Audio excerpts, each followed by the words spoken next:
Happy Friday. It is another Mavens of Manufacturing Day, and I'm super excited because today I have with me Denise Hall. Hello, Denise. How are you doing? I'm doing good. How are you, Megan?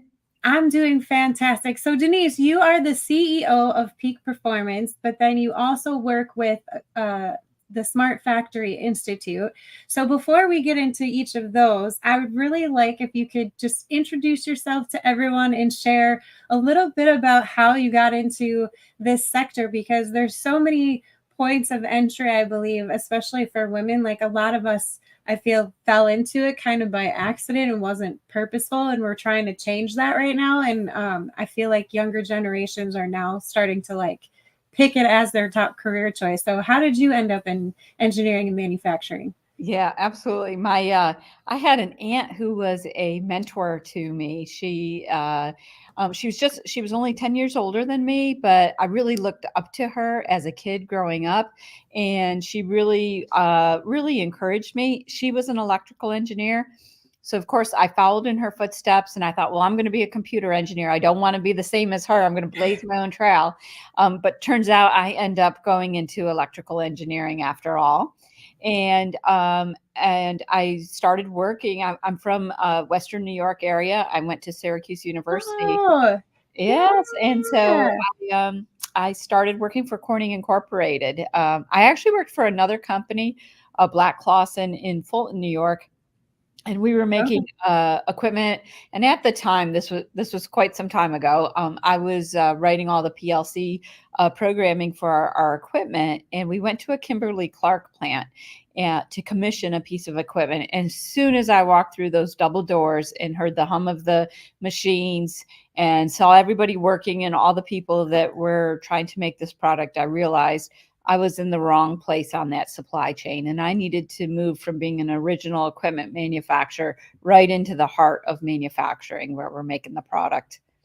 That's awesome. I had a like cheer on Syracuse. So my family is originally from upstate New York, and I was born in Canandaigua, and we moved to Wisconsin when I was 3. But my mom is like, "You have New York blood in you. You always say you're a New Yorker, otherwise we're gonna have a problem." So it's just kind of funny. So I'm very familiar with that area. We do have Amy chiming in. She just said hello. Hi, Amy. Thanks for joining us. So, to anyone who's tuning in, if you're here, drop in the comments a hello, a hi, a question if you want to, and let us know where you're tuning in from because I always like connecting our guests with our audience when they're in the live. So, Denise, you are CEO of Peak Performance. So, can you give us a little bit more information on what Peak Performance is and how it's helping manufacturers kind of with today's workforce challenges? Because right now, one of the stats that's out there, I'm sure that you know, is 2.1 million jobs are going to be left vacant by the time 2030 comes around, and we're close to that. Like 7 years, or no, we're 6 years now. 6 years Years is not away. far Yeah. away. So, how is Peak Performance helping with that challenge? Yeah, and the reason why I'm actually the founder of Peak Performance, and the reason why is working for Corning. I've been in management positions in 4 different factories on the East Coast, in Pennsylvania, in Corning, New York, in North Carolina, and then in Tennessee, where I am now. And while I was experiencing different divisions and different roles, and the plants were in totally different goals and objectives, there was one common denominator, and that was the workforce. We always had a common issue with the workforce. And the facility here in Tennessee that I last operated with Corning they did 75% of the revenue for the joint venture, but it was Okay. very small. And we ran 7 by 24, and we had less than 150 employees at that facility, which gives you an indication of how automated it was. It was very automated. Human hands did not touch the product until the very, very end of the process. And we really struggled on getting the right workforce. And that's really when I started the workforce journey as a plant manager there. And then as the years went on, I realized this is something that if I'm struggling with as a plant manager, there's other plant managers that are Mm-hmm. struggling with it. And so that's really how Peak Performance was born. And our focus now, we do workforce development for other industries other than manufacturing, but 97% of it is really focused in the manufacturing arena. Mhm. So you said the right workforce. When you say that, what do you mean by that in particular? Because you said that most of that factory was automated and hands-on wasn't really done until the end of the process. Are you talking about the skills needed to actually like maintenance the automation components of it, or like know how to work the automation components for it? Because I'm assuming that depending on the facility and what they're producing, workforce is going to be a little bit different across the industry. So why wasn't it the right workforce there? Yeah, while there are there are differences in industries in the workforce, the Mhm. general fact that we're moving to more and more technology and more automation in every industry is causing us to relook at the skills that the workforce are requiring. And in this last facility that I was in, even the operators had a very specific role in playing in the maintenance of the equipment, being able to operate the equipment, and they needed more advanced technology. And Okay. in the intro, you mentioned that Peak Performance operates the Smart Factory Institute, and that's where I'm coming to you from today. And at the Smart Factory Institute, we're part of a global network. We're the only ones in the United States here just outside of Oh, Chattanooga, Tennessee. Yeah, our partners are in Hanover, Germany, Morocco, and South Africa. We're working on one in Mexico.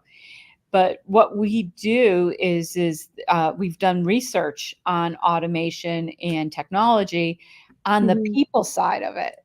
And so Okay. there's a lot of other associations or organizations out there that are looking at it from the technology side. But Mhm. we commission the University of Tennessee Industrial Organizational Psychology Department. It's a master's degree program, and they do our research for us. And That's really cool. yes, So yeah, it's been so really interesting, journey with them. can you give us a little bit more of a history then of the Smart Factory Institute? Like, did it start out in Tennessee and then just grow internationally? Like, how did all that begin? It actually started in Hanover, Germany, Okay. and it started in Germany with, the focus on Industry 4.0, and really the focus was to introduce manufacturers to technology and automation, and we Mhm. do a number of research and surveys, and what we find is a lot of the large manufacturers that you would expect are really progressing quite well with Mhm. implementing Industry 4.0, but the small and medium-sized manufacturers are really behind the times. And why that's important is those small and medium-sized manufacturers are usually supply chain or in the supply chain of the larger manufacturers. And Okay. so Volkswagen has been a huge supporter of the Smart Factory Institute, and Volkswagen reached out to Peak Performance and said, "Look, we want one in Southeast Tennessee." And when you look in the southeast of the United States and you see regionally where all the new manufacturing is going, it seemed to be a really strategic decision to put it in this area. And we're just outside of Chattanooga, and we are within a day's drive of 75% of the population of the United States. Is there any plans to maybe expand a little bit more across the United States, or is it just the focus in Tennessee right now? No, we are putting together plans to have satellite locations across the U.S. As we are honing in on our research and honing in on what's important and what manufacturers are looking for. While workforce development, particularly as it relates to automation and technology, it can be very regional based on who the manufacturers are in each of that Mhm. region. There are still some undertones that are around all of it. So the satellite areas need to be really tuned in to who the manufacturers in their region are. Okay. So let's get into this phrase new collar worker. So we all know what blue and white collar workers are. And one place you could go for a hilarious kind of distinction is the Office series, because Dwight, there's a scene they go into the shipping and receiving department on that series, and Dwight just says something. It's just a hilarious kind of description of blue collar, white collar. And I'm showing my age by shouting out that series. But what does it mean, new collar workers? What exactly does that mean?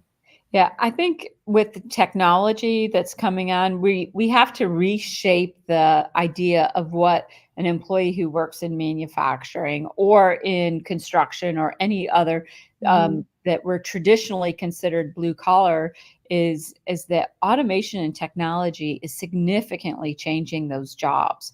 And where our thoughts around working in manufacturing have been shaped by things such as, The Office, shows like The Office, or, even I can even go even farther back in Laverne and Shirley working on the Yeah. beer bottling assembly line. And even if you look at when the China, the Olympics were in China, their opening ceremony took us through those industrial revolutions, and it was dirty and dark and gray and steamy, and it just gives this indication that manufacturing is a dirty, dark, dangerous place to work.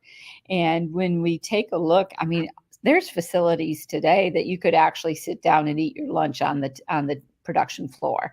And Yeah. so with technology and automation, it's really changing it. And what that impact is to the worker is the worker now has to have a higher level of skill set. But we're seeing that it's really important that it's not necessarily a degree or a diploma. These are more non-traditional, what we call micro credentials, where they are getting a credential very relevant and applicable to their job. And I think a really good example of this is like you could get a Google certificate or a Microsoft certificate. And I believe now Okay. you can even get a LinkedIn certificate, right? Yeah. And the other one is HubSpot, because when I was learning that platform, you could get all kinds of certifications from that specific platform, because there's so much to it. And I think LinkedIn is the same. There's so much to LinkedIn, and you can use it in so many different ways professionally. Yeah, they're handing out a bunch of certifications. But do you, in your opinion, so this is a conversation I had a while ago from someone who was in the marketing space for a really long time, and HubSpot came out with their certifications, and they kind of like chuckled at the certifications because they were like, well, I went to school for a really long time to get my degree specifically in marketing. Do you see that still? Like, if someone has a certification that's not like community college or four-year university stamped, like, do people take it seriously or not seriously? I think that people are starting to understand what that means, and then Mm-hmm. so no, I don't think that it's seriously taken, but it is a solution to a big problem that we have, Mm-hmm. and it is a solution to 50% of students in high school don't even go on to college, or they start college and drop out, and how can they earn and learn at the same time? And by doing micro credentials, they're able to get some of these industry recognized certifications that Mm-hmm. that can then propel them into different career paths, and also keep them employed. I mean, Yeah. I started working in the late 80s, early 90s, and I think about, I mean, we didn't even have email when I first started working. And so when you think about all the technology and the changes that have occurred over the last 35 years, and then think about the speed at which it's occurring now versus back then, it's going to be something that we have to realize, and that we Yeah. have to figure out how to make sure that there's some type of standard among it. Yeah. Well, another interesting thing too is I was reading articles on like the differences and similarities between the generations, and with Gen Z and Gen Alpha, they go to YouTube a lot to learn things. Like my boys are Gen Alpha and my daughter's Gen Z, and they go to YouTube to learn ABCs or numbers or how to write their name. And then my daughter goes there to learn about, how do I do a certain hairdo, or what can I uh, do with these types of clothes to make it look fat. Like it's amazing how much educational content is out there. And when you look into manufacturing and the trades, there's just as much content to show somebody how to do something. So I feel like when kids are in school, they get a little bit bored because they're already watching videos on some of the stuff that they're learning in school. So it's kind of like, why am I sitting here and going through this? So I think this is a great solution for some who really like hands-on and they just want to get to work right away. And I feel like, so I guess my next question is, how are you partnering with either local high schools or other like colleges or community colleges to really get this set in place? And what types of programs are you offering? Yeah, that's a fantastic question. We are in a really, really cool location, and so I put out a invite to everybody. We're open to the public. If anybody is in Cleveland, Tennessee, which is right outside of Chattanooga, and Knoxville, we're like in between Chattanooga and Knoxville, to stop by and visit us. We're inside a building. It's a 275,000 square foot building. It used to be the American Uniform Building. They opened in the late 40s, and what they were doing was manufacturing or making uniforms to replenish the stockpiles that had been used through World War II. And the American Uniform Building went out of business in 2006, and this building sat empty for 10 years. And in 2016, I was part of the board of directors that had this vision to turn it into an innovation center. So the Smart Factory is in the lower level of it. There's also other partners here, such as Eaton Electric, McKee Bakery, which is Little Debbie Snap Cakes, in case anybody didn't know Oh, that. I'd be there all the time. Wright Brothers Construction, Valker Chemical Company, Olin Chemical Company, Duracell is part of the CNC machining area. So all of the companies are participating in this, and it's a regional high school. So above us is the mechatronics class. We can just go right outside and up the stairs to that. But they have welding, they have mechatronics, they have machining, CNC machines, a chemical lab. They have a safety dojo lab, and it is more for capstone for high school students, but it's regional.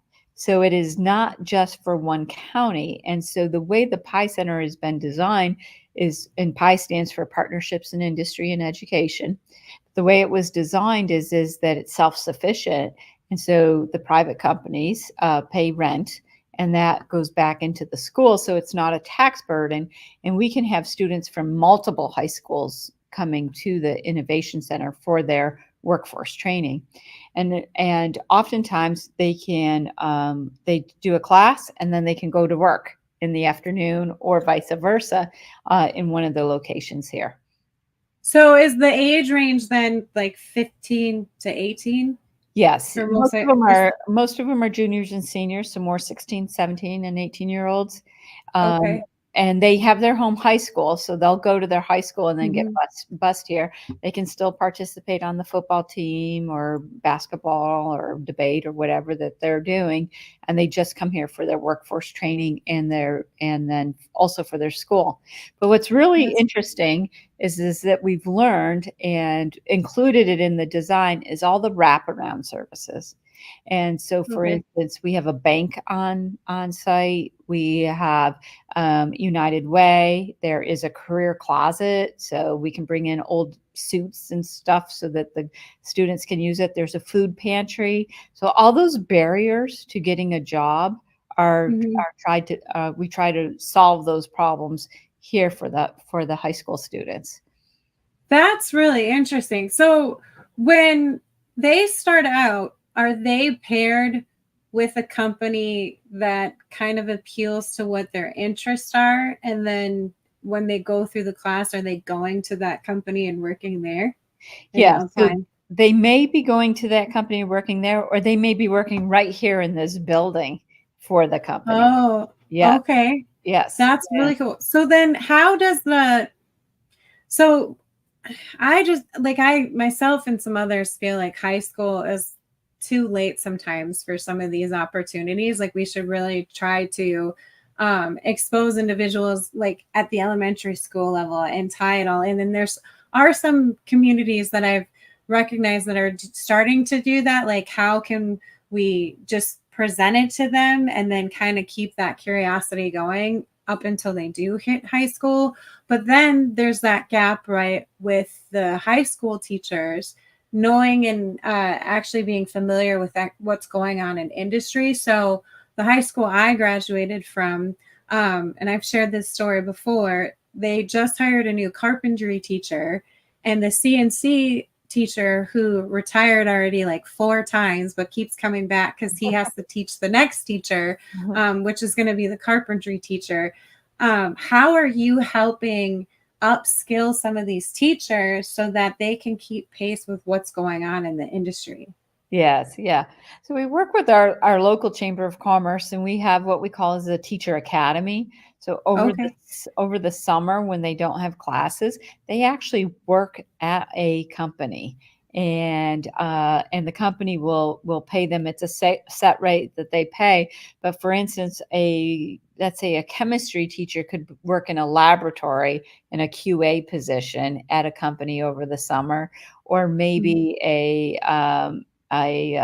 mechatronics instructor might work with a maintenance, or we might have somebody working in with a CMMS machine, working in that over the summer.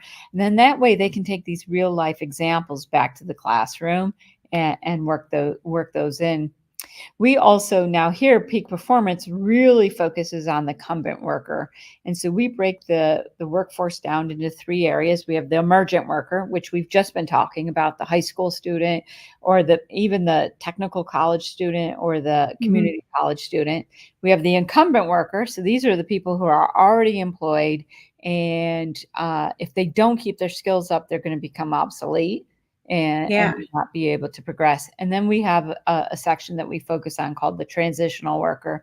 And the transitional worker would be maybe somebody who we call them justice involved. They may have had done jail time and are trying to re-enter into the workforce, or it might be someone who is non-English speaking, an immigrant or a refugee population, that we're trying to help them get the skills so that they could also be employed.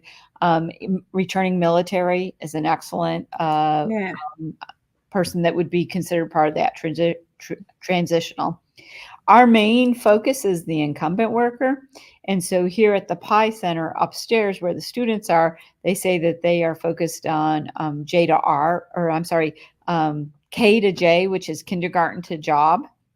And then here in the Smart Factory, we're focused on J to R, which is job to retirement, and so that people can continue to upskill and stay relevant. So are you doing anything to help businesses, and it doesn't necessarily have to be manufacturers, but even other businesses in other industries? So one of the things I feel like we really need to upgrade is job descriptions and how we're defining some of these roles and what we're including in job descriptions, because some of them are just so long and boring. Others are really intimidating and just filled with industry jargon that no one knows what the heck they're talking about.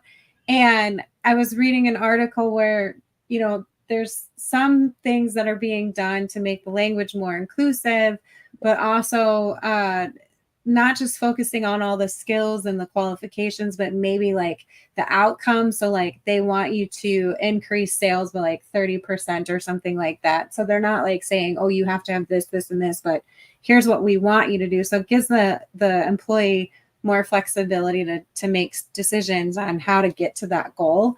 Um, are you working with companies to kind of like redefine some of these roles and update their job descriptions to really get the younger generations excited? Because I feel like there's this a little bit of a false narrative about the younger generations where they don't want to work.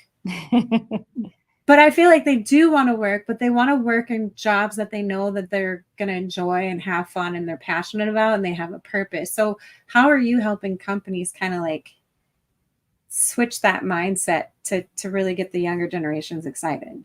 Your question is perfect because we do a lot of work in that area. We call it our pay for skills consultation, and we will work with different companies. In fact, we're traveling to a company in Georgia next week in order to, Okay. we're moving into phase 3 of that. And you are exactly right. So what we do is, the first thing we do is we actually go in and do a job analysis.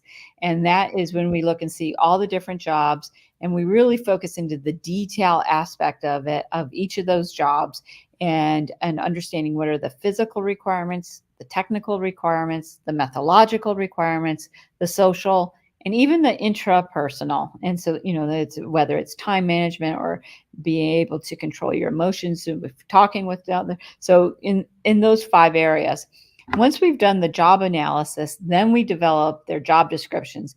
And I can tell you, there are companies who haven't updated their job descriptions in 30, 40 years. And they are full of biases. They are very educational focused instead of being skill focused. And the assumption is if you have this degree, you have the skills, but that's not always necessarily true. So we try to change those to be skill focused. We try very hard to make the job descriptions less than 300 words, so that it's really, so it's really focused in on what a company's looking for. And then our third phase, once we complete the JAs and then the job analysis and then the job descriptions, the final phase is we do a career progression. Because what happens in manufacturing is you start off, right, your first day in manufacturing, you go in, they give you a week in air conditioning, and you get, handbooks and all this stuff sent to you.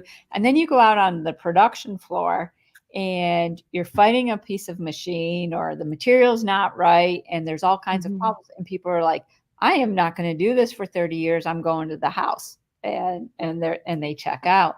And so when we do career progression, what that does is an employee can come in and see, okay, I'm one of 40 on this team. I don't have to, my next progression just isn't my supervisor. I can progress by learning more skills within this company. And every time I learn another skill, I'm going to get compensated for that as a promotion. And so it's beneficial to both the company and to the employee, because the employee can see, hey, I can make a career out of this. I'm not going to just do this one job for the rest of my career. And at the same time, the company is now getting people who are motivated to learn more jobs, and which makes them more and more valuable to the company. Yeah, so one of my biggest pet peeves on job descriptions was the little star note at the very end that was like probably in the smallest font you could think of in italicized text, saying and other responsibilities as they come up. And I hope nobody else is doing that anymore, because if you are, I'm going to highly recommend anyone applying for a position at your company to run away, because it's like you just keep adding and adding and adding with no incentive, right, and no compensation for it. And then, they got a completely different new job because what they were initially hired for, they're no longer doing, because all these other responsibilities are added. Yes. It's like a completely different job. So I really like that career progression, because I think too, it gives them something to aim for. It does. And it motivates them. And I always ask people, what's your metrics for success? Like, what's going to make me successful in this position? Like, give me a goal, let me shoot for it. And then if I don't, we can talk about it. Are you helping them? Because with job descriptions, I'm sure performance reviews come up too. And some of those are horrible. Like, I've been in some horrible performance reviews. So are you helping them with that stage as well on how they can do better performance reviews? So we have done that in the past with some companies, but to be honest, it's pretty shocking how many do not have a formal performance review. I mean, they're still trying to get a good job description, and they're like, "We'll get there. We'll get there eventually." Yeah. But yes, performance reviews, if they even do them, and sometimes they're set up like on their anniversary, and of course the supervisor can't keep up with it, and so you can go and you can say this person's been here 3 years and has never had a performance review, and we're like, my gosh, how can that be? So That's insane. Yeah. We did get some comments. So Hank's in here. Hi, Hank. Thanks for joining us. And then we have Josh. Amy said hi to both of us. She says hi, Megan, and Denise too.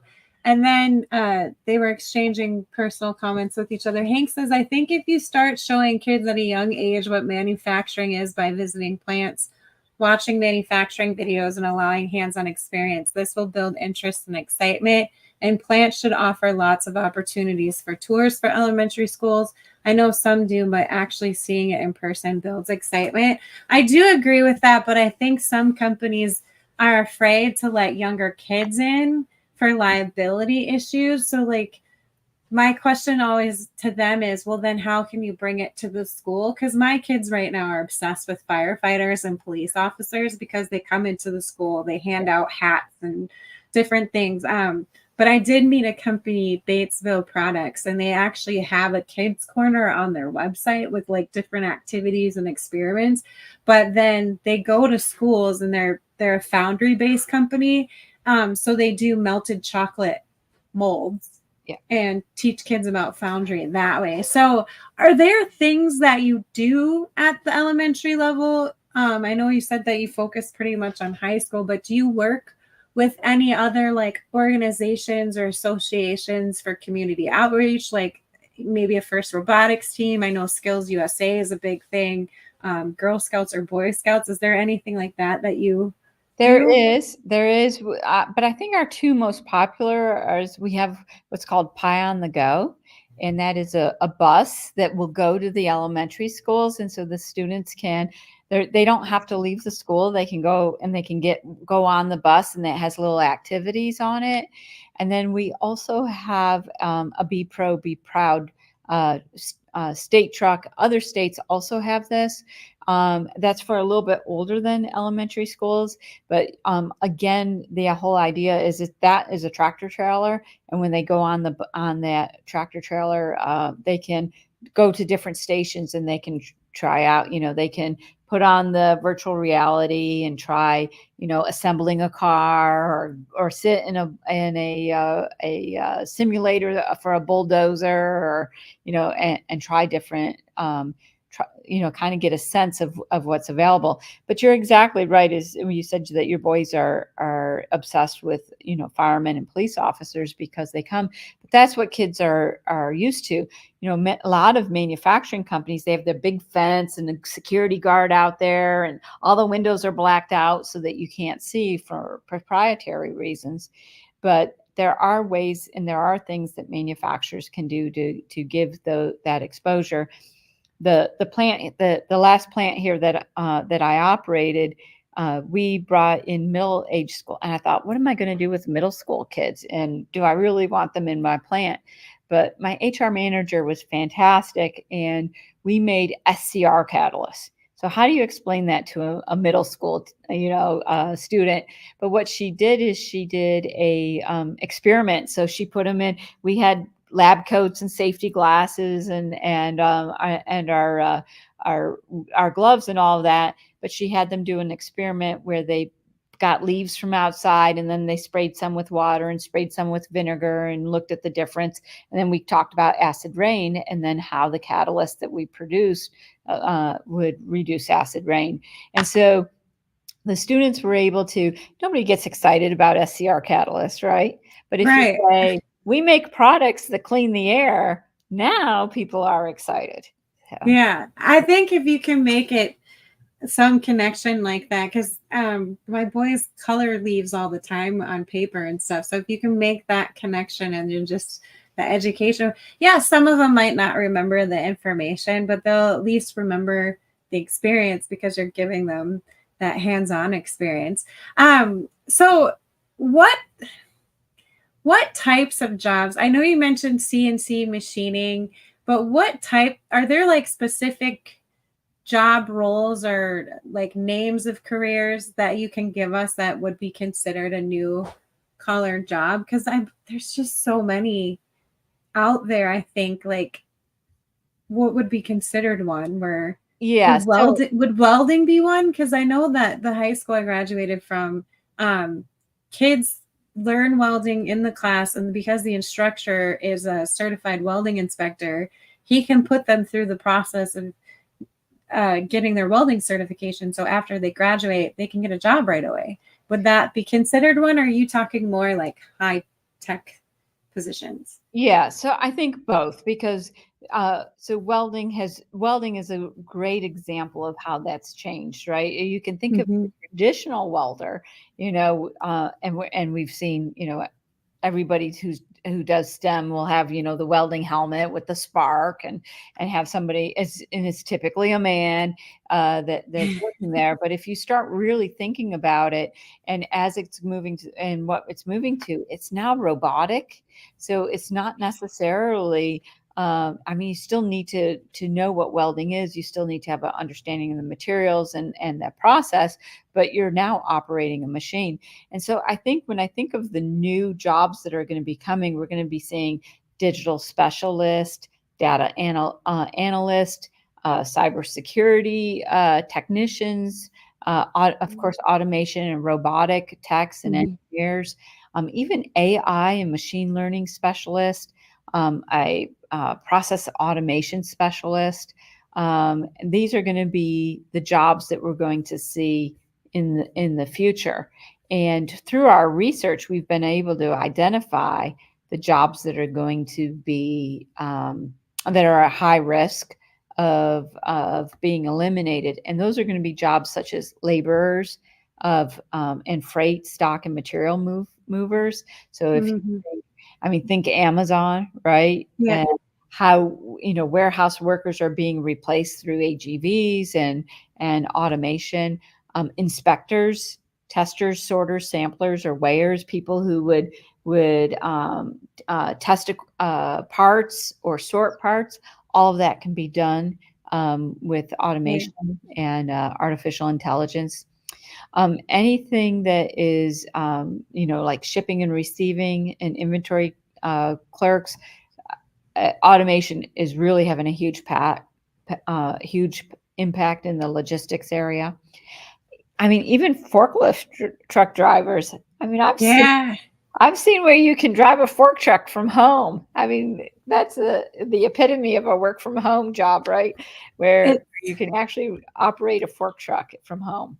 It's crazy. I've been to a couple trade shows where they've shown like automated warehouses and just everything from the fork trucks to the little mobile robots that are going everywhere and picking the process. And then just there was one company that was showing like the different shelving, and they were like, if you get rid of the fork trucks, you can actually put another shelf in that aisle, and you have more inventory now. And I was just like, that is incredible. So, I know you said you work with the university there to do a lot of your research. So, can you share with us some of the success story? Like, what is the percentage of people coming through the Smart Factory Institute? Like, do you have any stats on that? Like, what jobs they're entering into? Like, what the retention rate is? Do you have any of that information you can share with us? So for the Smart Factory Institute, we mostly focus on incumbent workers. So we work with the Okay. companies to upskill their employees. So our biggest stats are on productivity improvements and savings that our companies have had. And we came about in October of 2021 is when we launched and had that. And however, Peak Performance had been working through that, and we are tipping right around $100 million in savings for our our manufacturers. Yes. And that is through all kinds, whether it is through attrition and what they've reported. So obviously, we have to rely on our manufacturers to report to us. And so whether it's because of a reduction in attrition, because we've done leadership skill training, supervisor training, team leader training, whether it's because they've implemented lean manufacturing, which we have a fantastic lean manufacturing certificate. We've done white belt, yellow belt, green belt, Six Sigma training and savings with that. It's pretty rigid. It's not like a typical, online course. Our green belt is 2 weeks long, which is separated by a month, and you have to have a project for that. But you could come out of our green belt training and be able to take the ASQ certification test. Some of the other, we do an awful lot in the supervisor and leadership training, because so many manufacturers are struggling with attrition, and really working with the supervisors to understand that there's not 200 people standing out your door waiting for that one position to open up. And so you are training and developing is part of your job now. And as you hire people into manufacturing, it's interesting that I used to always hire a lot of people out of the farming industry. They grew up on a farm. They're very comfortable with equipment, very disciplined, always showed up on time every day. They have good troubleshooting skills. But now when I talk to teachers, they're saying, hey, the kids that are coming through, even the kids in the agricultural class, they have to say, this is a tractor and these are the parts of the tractor, because they're just not getting that exposure at a young age. And if you think about it, you said you're a New York girl. You may have a similar story to me. I was the oldest of 4 growing up, and so I was my dad's apprentice. And every weekend, he was a tool and die maker, but every weekend he was fixing something around the house, whether he was fixing the car or the washing machine or hanging a new light. I was the one who had to go get his tools, turn off the breaker, hold this, crank that. And so I was learning some of these skills as a child at a young age. And we have students that are in mechatronics training now that don't know the difference between a straight a Phillips head and a straight head screwdriver. I at least know that. I know. See, I'm the youngest of 6, so I was kind of like the one that got beat on because my other siblings were bored. But my dad was in manufacturing, but he was on the sales side of things, so he was gone a lot. But we learned a lot of things from my mom because she was a stay-at-home mom. So we did a lot of like the cooking and the laundry and stuff. And my brothers figured things out, and I would always follow them around. So I learned that. But I just remember in 7th grade, we had to take all of the elective classes, and I did better in woodworking than I did in sewing. And my sewing teacher was so mad at me. And I'm like, I don't understand why you're mad at me for this. Like, I just don't like sewing. I like saws and hammers and building things, not cutting fabric and sewing it together. So it was weird, like how they guided the different groups to certain career paths. Like, it just was weird how that all happened. I'm pretty sure I would have rocked like an automotive class or something, but because I was good at English, that's what they guided me to. So now I write about manufacturing. But so Denise, I want to know like what's up next for Peak Performance and the Smart Factory Institute. Like what are some of the projects that you guys have in the works? Like, where can people find you? Do you attend events? Do you go to trade shows? Like, how do you get information out there? Yes, yeah, we do. We do attend events and trade shows. However, we also have our own. So we're working very hard right now on our Smart Solutions for Smart Factories Expo. It's a one-day expo that'll be here at the Pi Center on July 25th. We're super excited because the Tennessee Manufacturers Association is hosting the lunch during the middle of the trade show that is going to be announcing the coolest thing made in Tennessee. And so, so it's super exciting. I don't know if I mean, I did not realize that McDonald's chicken McNuggets were made in the state of Tennessee. Tyson makes them. Yeah, it's out in West Tennessee. Now, I already knew about the Little Debbie oatmeal cream pie. I already knew about Jack Daniels, but it was kind of cute. We also make Keggo grills here in Tennessee, where it's a grill made out of a keg, which is kind of interesting. So, but you can learn more about that on our website. You can go to either the smartfactoryinstitute.com or peakperformanceinc.com. If you check under events, you'll be able to see that, or sign up and you can get our emails if you go onto our website and register for that. So we're very excited about that event coming up. We also are probably going to be holding, we're working on a workforce conference event in Knoxville in September. And then we hold every October, we hold our Peak Performance Symposium, which is really around manufacturers sharing best practice. So it's manufacturers speaking about their process and their procedures and highlighting the good things that they're doing.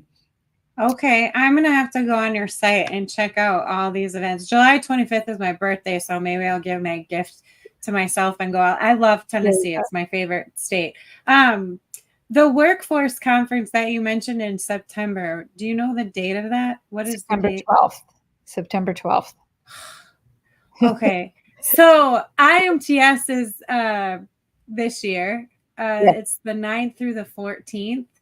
And we're doing a manufacturing ally rally event, and we talked about job descriptions and job roles. And the panel discussion I'm hosting is how we need to redefine those things and like upgrade our job descriptions and make them more inclusive, so that we're not just hitting one group of people, but like multiple groups of people.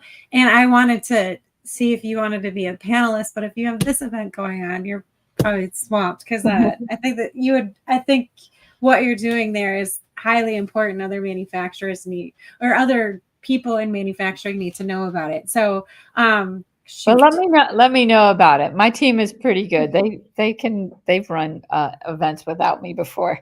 Okay, I'll send you the abstract then. Maybe I don't want to steal you away though from your event, because that's important. So, well, Denise, this has been a great conversation, and I'm happy that we sat down together, because I think this is important. Like we need to figure this problem out, because if we don't, manufacturing is going to take another hit, and we all know what happens to our economy and our security if that happens. So I think what you're doing is great work, and I want people to connect with you and see if there's ways that maybe they can replicate what you're doing in Tennessee and other areas too, so that we can keep the momentum going. But is there any final thoughts that you want to share with us? Like I like to ask my guests to ask our audience a question. So if you had an ask for our audience, what would your big ask be for them? I would ask them for your audience to really think about what are they doing to make those improvements. And sometimes when we come to work, we're so focused on what we're trying to do for the day that we're losing the big picture. And so, what are you doing to help the industry overall? And of course, as I said, I invite everybody to come visit us. Join us. You can even join us virtually, not for the expo in July, but for every other event we hold virtual, and reach out to us and let us know how we can help you. Awesome. So what's the best way for them to connect with you and contact you if they have any questions? The best way is on our website, and there is a chat there. There's that's monitored, or they can just send an email right through the website, and somebody will get back to them within 24 hours. Awesome. Well, Denise, thank you so much for taking time out of your day. I know how busy manufacturing can get, and what you're doing is really important work for the workforce development. So thank you again. And to anyone who tuned in and commented, thank you once again. We do have another great episode scheduled for next week. So hopefully you can tune in again next week. I hope you all have a wonderful and fantastic weekend, and I will talk to you soon. Bye, everybody.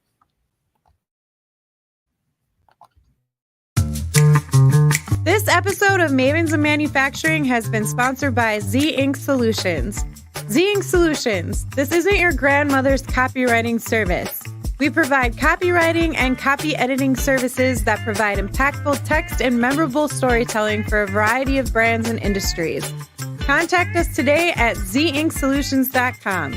That's z-inksolutions.com.